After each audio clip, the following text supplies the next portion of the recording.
Is your washer flashing an H20 error code at you? Well, it actually stands for H2O, and as you've probably guessed, that means a water-related problem has occurred. In this case, it means the washer can't get any water into the machine. So let's fix it. Hey, Bryn here. So the only way a modern appliance can tell you something has gone wrong is by presenting you with an error code. Now, error codes are very manufacturer and model specific. And in this video, I'm going to be talking about an error code for Hotpoint and Indesit washing machines only. So if you have another brand of washing machine, you may not get the same error code at all, or you may find the error code means something completely different. However, the advice in this video will still be valid for anyone with a washing machine that has the same problem. Before I begin though, if you need any assistance with anything mentioned in this video, the best place to go is the Hotpoint washing machine error code support page. This page has everything you need to know about Hotpoint washer errors, how to read them, and what to do about them. So error code H2O is telling us there's a water inlet problem with your washer. Basically, water isn't getting into your machine. Now, the most common cause for this is your inlet tap being in its closed position.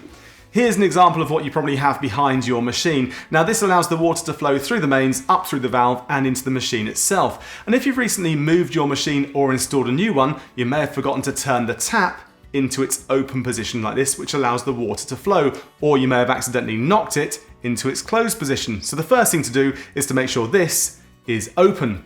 Now, if all this is behind your machine, you'll need to move it out. Now, if you do need to move your washing machine, remember washing machines can be really heavy, so please only try and do it yourself if you think you can do it safely. Don't be afraid to ask for help. Remember, safety first. Now, a top tip for you, I like to slide something underneath the appliance. This helps to protect the floor, but it also gives you something to slide the appliance on. Now, you can use vinyl or cardboard, or in my case, a sheet of hardboard. Another tip for you, if there is nothing on the outside that you think you can grab hold of, open the door and hold on to the door frame itself, but try not to grab hold of the floating drum.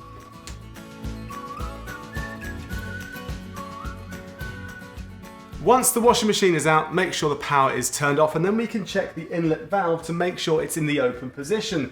Now, if it is, that's not the cause of error code H2O, so we need to turn our attention to the inlet hose. This goes from the mains to the back of your washing machine. What you're looking for are any kinks or bends that might be restricting the flow of the water.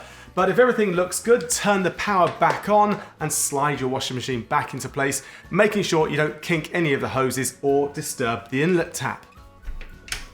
So there you go, the most common way to solve the error code H2O. But if you're still getting that error code, then unfortunately you're going to have to call out an engineer, and you can do that at hotpointservice.co.uk.